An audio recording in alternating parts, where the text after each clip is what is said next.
Welcome back to all of our friends out there in the Boss Hole Transformation Nation.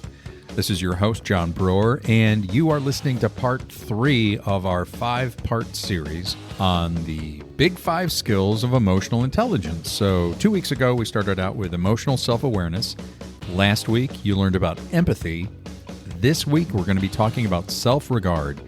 And who will be joining us? None other than my friend and partner, Sarah Best. She is our resident expert on emotional intelligence and an amazing resource when it comes to all things EQ.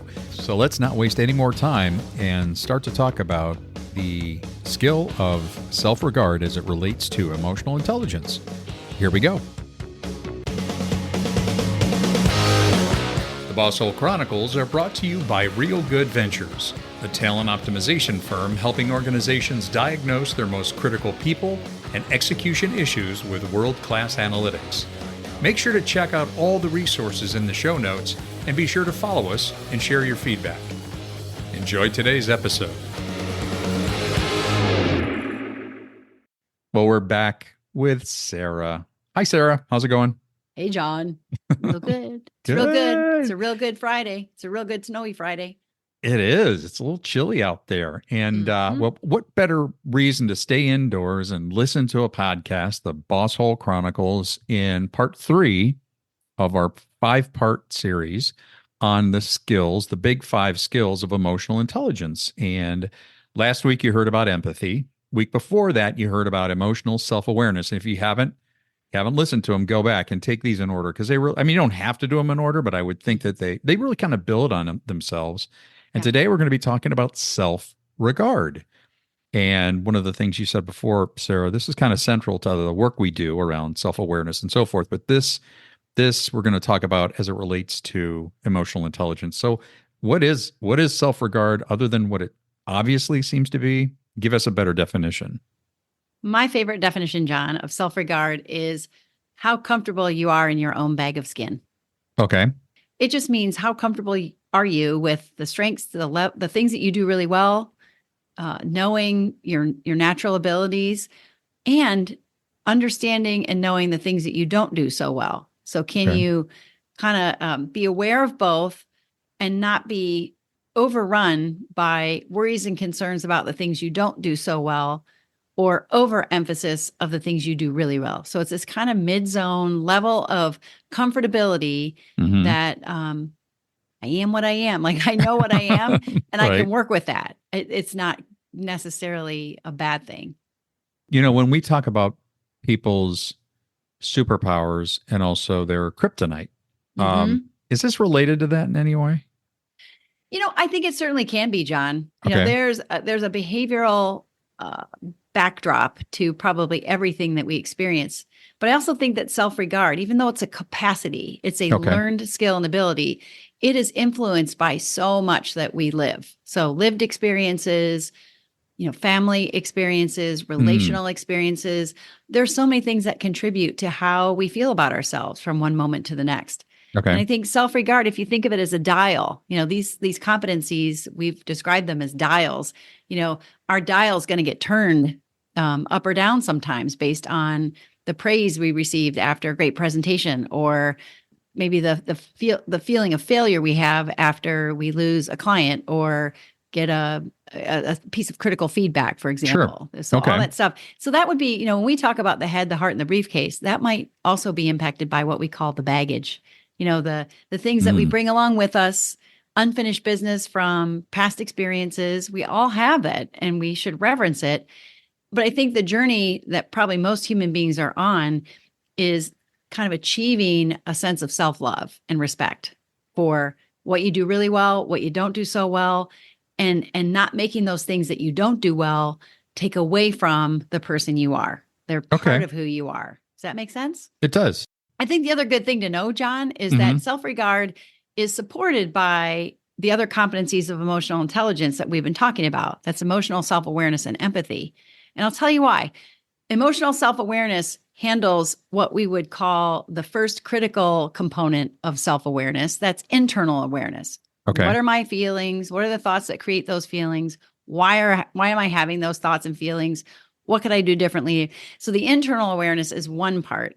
And Dr. Tasha Eurich would say the second important piece of awareness is external awareness. So how is what I'm doing affecting other people? And that's where empathy comes into play. So kind of keeping an eye and an ear on how you're received by other people, balancing that with awareness of your feelings and emotions and thoughts, and an insight, developing an insight about what are your strengths? Like, do you know yourself? Do you know, we, of course, we're talk about predictive index. We use PI to help leaders and individuals gain insight about their natural behavioral motivations. Not only what they would naturally do, but what they need to be successful. And also places where they're probably going to struggle. So a good example for me would be attention to detail. When it comes to projects that have a long timeline or encompass a lot of detail and elements, I need to get help because my brain and the way I work, I don't naturally focus on things like that. And I could pretend that I do, or I could beat myself up for not doing that, or I could be smart about it and say, hey, that is not a capacity that I handle as effectively as other people. What kind of support could I have on that? Dr. Tasha Eurich talks about that the two aspects of self-awareness. I think they are certainly great aids to us improving or at least assessing more accurately our level of self-regard. But it really is, hey, can I be okay with myself the way I am? If I'm not wearing the pant size that I wish I was, do I ruminate on that? Do I beat myself up about that? Do I talk about it constantly? Do I try 15 different programs and methodologies every week or every month, with no success? Like, am I ruminating on what I don't have or don't do well, or what I wish I could do well? Or can I balance and leverage the strengths that I have, like the people part? For me, it's engaging relationships and people. That will always be a superpower for me. The kryptonite will be the details and the routine process. Those are things that I just bumble around with, but it doesn't make me a bad human. Right. It's kind of data that I need to use to adjust and adapt the way I work. So using your own example, that as an example, you could, as self-regard goes, understand and dial up and be focused on those relationship building, the capacity to connect as truly something that you're wired for that. You do that well, and you have a lifetime of doing that. And then the other part, though, is not letting the other aspect of it, the being at least realistic to the fact that I struggle with detail. I struggle with, you and I both do to a degree, struggle with detail, precision, accuracy, slowing down, but not letting it consume you, not letting it sort of darken who you are. Does that make sense? Yeah, it really, really does. Here's a couple of questions that our listeners can ponder. Okay. To just get a sense of the self-regard. Do you know and believe you have strengths? Do you know what they are? Are you comfortable with them? And do you notice that you get to spend time working on those strengths? And when do you use them? What about, how you work or what you do could benefit from development? Describe a situation where you had to overcome feelings of insecurity and where you felt low confidence. So I would just ask our listeners for a minute to think about, hey, when was a time in your career where you felt like a rock star? You hit it out of the ballpark. You nailed it. You accomplished something really profound. You were successful. You did a really great thing, and just revel in that feeling for a minute. Right. That's a healthy sense of your strengths. That's using your strengths. And then think of a time when you felt the opposite of that. You felt like a failure or like you totally missed the mark. And when you felt that way, were you able to kind of objectively review what happened and say, gosh, I need to get better at that? Right. Or did you disappear for a while and ruminate on, what a horrible and awful human being you are without objectively saying, you know what, I could do better there. And here's what I need to do to make that better. Those also sound like examples. Okay, there's part of it. It's kind of like the self-talk that we experience of, hey, that was awesome. I want to continue to do that. I want to work on getting better at this. And then the other part is, wow, that was really difficult. I'm going to avoid that like the plague, or I'm going to work on getting better at it. But it's I will admit it's an area where I struggle. Okay, that's you talking to yourself. Mm-hmm. Then you have the outside voices of people that would either be encouragers and say, great work. And then, and I think unfortunately this happens a lot, people that are saying, why would you even try that? You're not good at this. I mean, the voices that suppress or try to push down any effort for Mm-hmm. that on our part to try to get better at something. I mean, I think about boss holes. I think about managers and supervisors as an example that are constantly critical. I mean, not encouraging. I mean, they are discouraging. They tear people down rather than trying to help nurture something that may be a struggle. I don't know. Is that a correct way of looking at it as well? Well, if what you're saying is that people can do things to inhibit the healthy sense we have of ourselves, they can Yeah. make it difficult for us to have belief in our strengths, to have confidence in what we do because they're overly critical and mean. Right. Yes. The other part of that is let's look at that leader for a minute. So, this is a great segue, John, into something we talked about in a previous episode. So, if our listeners ever heard us talk about being the right size, I think that episode's called On Being the Right Size. We talked about how leaders that have an unhealthy sense of themselves or they have low self regard, Mm. they may over respond to issues of challenge or things that activate the fear they have that they might be making a mistake. Mhm. And it's funny, we talked about this example, and I think in the emotional self-awareness episode. But again, I've been watching Suits, and Louis Litt is the perfect example of a person who's too small on the inside and gets way too big on the outside. Yeah. So, as a means to protect himself, and with no sense of his own deep insecurity, he blows everybody else up. And so our leaders, you may not be doing exactly that. But when you hear something from a direct report, in fact, I just encountered this very recently, John, in a conversation with two C-suite employees. One was a CEO and the other was a direct report of the CEO. And the direct report was providing some feedback, more or less, but being very vulnerable in doing so. And the CEO had this great opportunity to hear it for what it really was. Is this Mhm. person being honest and vulnerable and open and even admitting some of their challenge? But what the CEO heard was, you're making me wrong. And he got defensive. Okay. And then nothing really good happened after that for a few Sure. minutes. But I think that's the risk we run. So if we think about being the right size, what we mean by that is we can either be too small on the inside, which means we get hooked by what people say, we misinterpret what's happening because the filter we're looking at it from says, I'm not enough. Mhm. And Mhm. I'm not good enough. And of course, that's a baggage issue for a lot of people. That Right. comes from an action or a decision you made as a little kid when something happened and you had no other choice but to say, God, it must be me. I'm not Hmm. enough. So if we don't do the work of resolving that stuff, by the time we're responsible for the health and well-being of other people, we're going to have some real trouble. Being too small means that we are susceptible to getting hooked, to misinterpreting our actions or over amplifying mistakes, our own mistakes. Okay. Like struggling and being, shut down because we're not perfect. That's too small on the inside. And that would be somebody with a low amount of self-regard. Yeah, self-doubting, self-critical, unhappy or insecure, unhappy with themselves, insecure, and lacking self-esteem. And so sometimes the signs of that are so obvious. Sometimes they're not that obvious because what can happen is they lash out and that Mhm. becomes a person who's too big on the outside.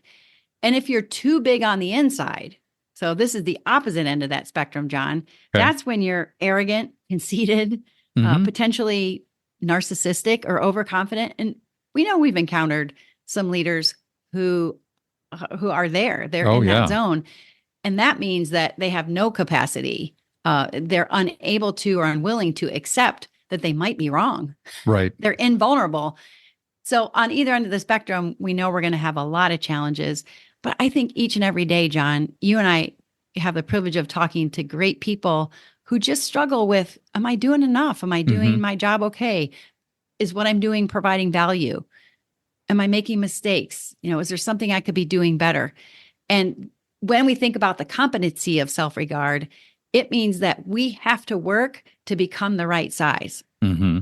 And that's Yeah. simply being more accepting of what we do very well, our natural strengths, and what we don't do so well, and Hmm. stop making what we don't do so well take up so much space and time in our head, Yeah. and having it influence in a negative way how we see others.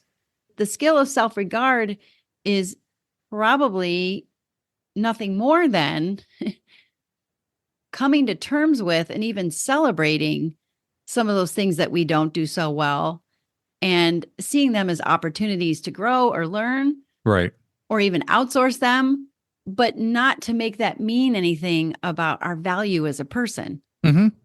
And I think that the confidence deal is really important here too. Self-regard is congruent with or consistent with our confidence in our own ability to navigate difficult things. And Right. if we don't have confidence in ourselves, either because someone told us we couldn't do it, we weren't good at it, or Right. we just have never developed the certainty that we are, we're going to struggle. But it's so central. I do a lot of debriefing of the EQI assessment that we use, and when the self regard is low, Hmm. oftentimes we see the empathy might be overly high. So Mm. I'm less confident in myself. And maybe how I cope with that is I overemphasize you and how you feel. And I I over see. respond to your needs. And I get really good at understanding how you feel, which is a nice diversion from trying to spend time, navigating my emotions or my lack of self-regard, if that Right. makes sense. Yeah. It makes complete sense. It is true, John, that if we have a underdeveloped sense of ourselves or an unhealthy sense of ourselves, how we view everything that we do will be skewed. Hmm. And nothing more than to say, gosh, all of us probably have, we need to go to the gym. Last week it was the empathy gym, I think, or the emotional self-awareness gym. This week it's the self-regard gym, where spending time thinking about and utilizing your strength capacities, and then making the things that you don't do so well mean less. And Yeah. Yeah. That's a great perspective. yeah, Sarah, you're talking about this makes me think about psychological safety and as it relates to a team and a team leader and the team dynamics itself. For yeah, example, we always in psychologically safe environments, people are encouraged. We want them to fail safely, fail intelligently, but we're going to destigmatize failure. Well, how else do people get better at something where they don't have a high degree of confidence or perhaps self-regard mm-hmm, if they don't try it and they try it in an environment that's safe and there's no harsh criticism and there's an opportunity to learn from it versus the other sort of, boss hole scenario where it's like, why would you even do, you know what? Look, I'm going to give this to somebody else. This just is not your thing. mm-hmm, I don't think this is a good use of your time and your skills versus somebody that yeah, really wants to develop that. I totally yeah, see psychological safety woven into that. absolutely. I think that's a really good point, John. The other thing I'll say before we wrap up here Hmm. is, there are 15 competencies in emotional intelligence. We're amplifying what we call the big five. Self-regard is connected to another skill we call self-actualization, Mm. which is our interest in and our capacity to learn and grow. And if self-regard is low, if confidence and sense of self is low, self-actualization, it being challenged, being given an opportunity to try something and fail or try something and succeed, Hmm. can be a way to boost confidence and boost self-regard. And one exercise that I know we often share with our clients has a lot to do with descriptive words. I mean, certainly you could take a behavioral assessment, for example, and just figure out, all right, what are the things that I'd call my superpowers? And what are the things that are my kryptonite? Hmm. And they're not bad, they just are different. I don't Right. do that. We always talk about no pattern shaming, no pattern envy. Yeah, you're not going to be like other people. So, what can you celebrate about what you do well? And what can you determine is not a good area, a strength area for you, but it's not the end of the world. Right. Like you can outsource that. So taking a list of words and then identifying the things that you do well. For example, I'm just going to share a couple of these words that we have on our list. Okay. They're designed, to help you grow in the sense you have of yourself and your strengths, but also maybe you pinpoint an area where you wish to grow further. I'm adaptable. I'm adventurous. I'm affectionate, for example. I'm agreeable. I'm ambitious. So adaptable, adventurous, affectionate, agreeable, ambitious. You could look at those through your own lens and go, oh, I'm definitely a lot of that. I'm not that at all. Mm-hmm. But you get to decide, do I need to be that? Do I want to be that? Do I want to be more adventurous? Would that boost my confidence? Would that give me an opportunity to learn and grow? Generous. Okay, I don't feel like I'm very generous. Could I be more generous? Would that boost the sense I have of myself and my being the right size? Disciplined. Mm-hmm. Funny, I picked that one out of the crowd. Right. Yeah, I would say that is not a strength area for me, but it's something I can work on. And it's also something I need to put in the right perspective. I'm not going to be the book follower, rule follower, cross every T, dot every I person ever. So I can stop beating myself up for not being that person and start saying, okay, so what does good self-discipline look like in my life and in my workday? Yeah.